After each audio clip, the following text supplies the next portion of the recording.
Hello and welcome to day 21 of the 31 days where we are talking about from fear to freedom beginning this coming 2022 and beyond.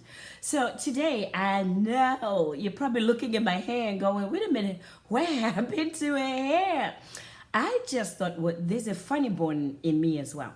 But I thought, right, since I'm talking about from fear to freedom, why can't I be free to change my hair, to change my makeup, to just change how I show up every day as we talk about preparing to really live our best lives and really come out of that shell of not knowing where to start or not, being comfortable enough being ourselves. So this is me.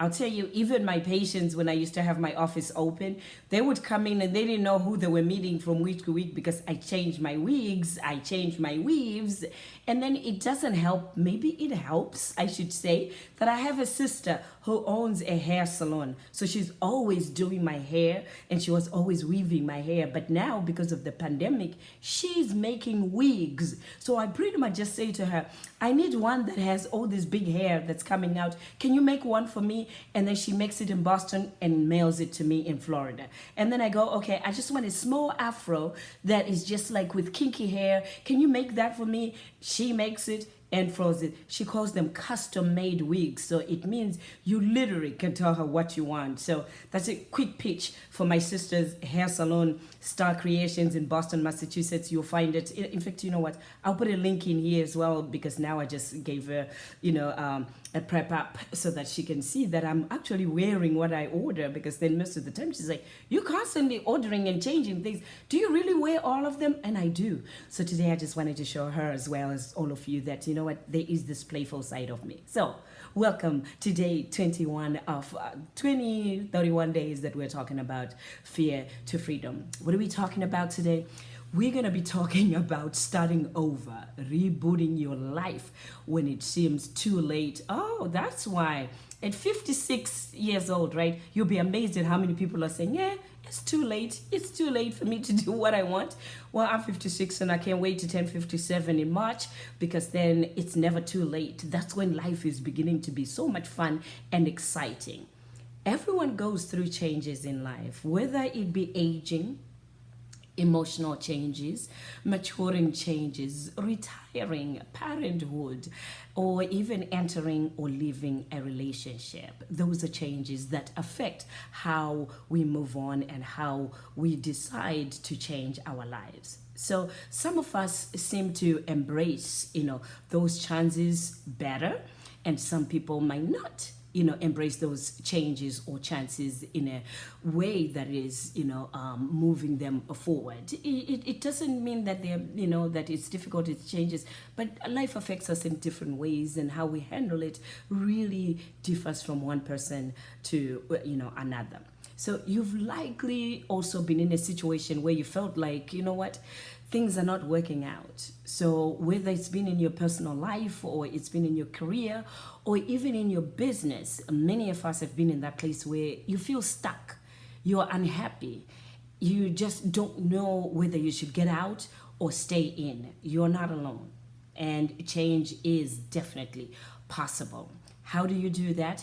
I just want to do quick steps of what you can do. The first step being, take a step back and just gain a new perspective, a new look at what those limitations, those difficulties, those challenges are for you.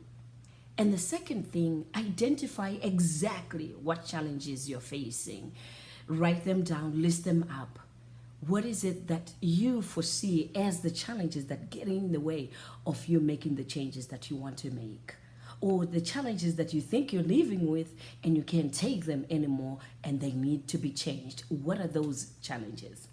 Let's say you want to change a job. What's standing in your way? Is it a lack of education, training? Is it poor job market? Or is it simply motivation to change? If you have just ended a long-term relationship, what difficulties do you foresee yourself in the near future? You may need to find a new living situation, reconnect with old friends, or even get used to being alone again, or finding a new partner again. What are those challenges for you? to identify what's holding you back, you can take a free life assessment. Many of you might say, what's a free life assessment? Well, I'm calling it free, but it's a life assessment that I created, and I'll give it to you for free if you want to do that.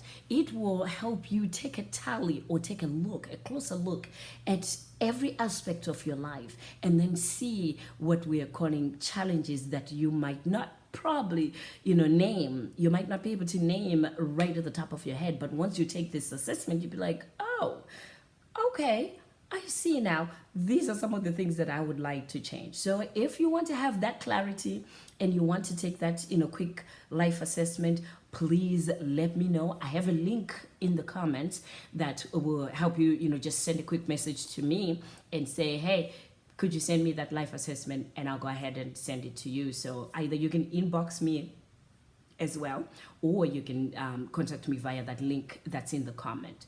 So today's self-reflection question will be based just around you doing a life assessment of taking a really good look at the things or the challenges that might be getting in the way of you moving forward.